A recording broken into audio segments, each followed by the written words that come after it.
ভারতবর্ষের একজন সাধারণ নাগরিক হিসেবে শ্রমিকবাবুর প্রতি আমার খোলা চিঠি। নতুনভাবে সরকার গড়ুন, যা ভুল বিগত শাসক করেছে তা না করলেই খুশি হব। 1. কোনো নাম আর রং বদল করে সময় আর অর্থের অপচয় বন্ধ হোক। যে ভুল তৃণমূল দিনের পর দিন করেছে, সব কিছু নির্সাদা করতে গিয়ে কিভাবে কোটি কোটি টাকার দুর্নীতি করেছে তা সকলে বুঝে গেছে।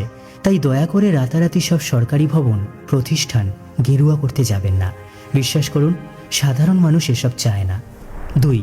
দলের কোনো যুব নেতা রাস্তা দিয়ে যাবে, তার জন্য ঘন্টার পর ঘন্টা ট্রাফিক কন্ট্রোল, হেলিকপ্টার, 500 পুলিশ এসব মানুষের চোখে লেগেছে। তাই এই ভুল করবেন না আশা করা যায়। সাধারণ মানুষের মধ্যে মিশে থাকলে ক্ষমতা হারালেও অন্তত এই জনরোষ তৈরি হতো না। এ কথা যত তাড়াতাড়ি বুঝবেন ততই মঙ্গল। 3. টলিউডকে রাজনীতিমুক্ত করুন। কে কোন দল করে সেটা দেখে কাজ দেবেন, এই জঘন্য সিস্টেম বন্ধ করুন। 4. তোষামোদকারী আর পদলেহনকারী বুদ্ধিজীবীকে সময় থাকতে দূরে সরান। এরা শুধু ক্ষমতা ভোগ করতে চায়। নীতি বা আদর্শ শব্দ দুটি এদের অভিধানে নেই।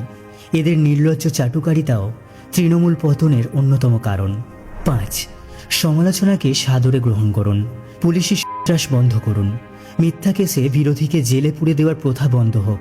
আপনি 2,90,00,000 সরকার হলে অপরদিকে 3,20,00,000 বিরোধী জনমতকে উপেক্ষা করার আর অবহেলা করার ভুল একদম করবেন না। 6. প্রশাসনকে দলীয় শাসনমুক্ত করুন।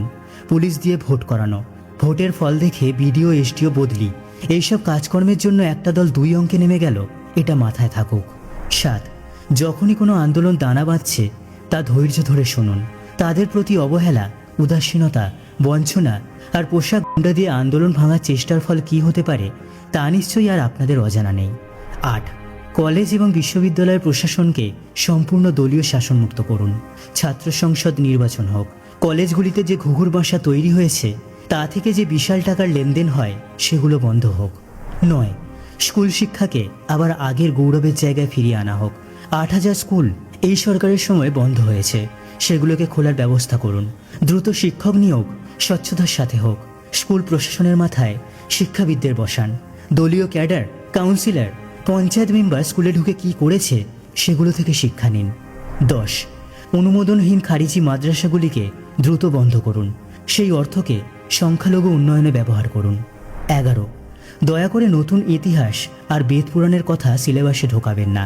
ইন্ডিয়ান নলেজ সিস্টেমের নামে এসব না করে স্কুলগুলোতে কম্পিউটার, কৃত্রিম বুদ্ধিমত্তা, ওয়েব ডিজাইন, মেশিন লার্নিং এইসবকে আনুন। তাহলে অন্তত শিশুরা কাজের মতো কিছু শিখবে। 12. যত শিল্প বাড়বে তত অর্থনীতি উন্নত হবে, স্বাবলম্বী হবে। দয়া করে আর ভাতার রাজনীতি না করে শিল্পের শিক্ষায় মন দিন। ভাতা যে সরকার বাঁচাতে পারে না তার প্রমাণ পেয়েছেন। 13. ভাতা বা আর্থিক সহায়তা দিন, কিন্তু শুধুমাত্র যাদের প্রয়োজন। এভাবে মানুষের টাকা বিলিয়ে দেবেন না। কারা তা পাওয়ার যোগ্য সে বিষয়ে আলোচনা করুন, বাড়ি গিয়ে সমীক্ষা করুন, কিন্তু এভাবে টাকা উড়িয়ে দেবেন না। 14. সরকারি প্রকল্পের সুবিধা যেন শুধু পার্টির ক্যাডাররা না পায় তা পুরোপুরি নিশ্চিত করুন। প্রকৃত উপভোক্তা যেন বঞ্চিত না হয় তা দেখা অতি আবশ্যক। 15. নিজের দলের অভ্যন্তরে কথা বলার সুযোগ রাখুন। একনায়কতন্ত্র যে কি ভয়ানক তা পূর্ববর্তী শাসক দেখিয়ে দিয়ে গেছে, শিক্ষা নিন। সর্বশেষ চাওয়া এবং সবথেকে গুরুত্বপূর্ণ চাওয়া, দয়া করে নিজেদের সংখ্যাগুরুর সাথে সংখ্যালঘুরও সরকার হিসেবে নিজেদের প্রতিষ্ঠা করুন। বিজেপি শুধু হিন্দুর সরকার এই ধারণা ভুল প্রমাণ করুন। ভোট পরবর্তী হিংসা আর দাঙ্গা দল আর দলীয় স্ট্যাম্প না দেখে কঠোর হাতে নিয়ন্ত্রণ করুন। যদি এগুলো পারেন তাহলে ইতিহাস মনে রাখবে, আর যদি ওই একই জুতোতে পা গলাতে যান তাহলে মনে রাখবেন ইতিহাস বড্ড বেয়ারা, কারো ইচ্ছা মতো চলে না। না চাইলেও সে ফিরে ফিরে আসে। সে হতে পারে 34 বছর পর, হতে পারে 15 বছর পর, বা 5 বছর পর।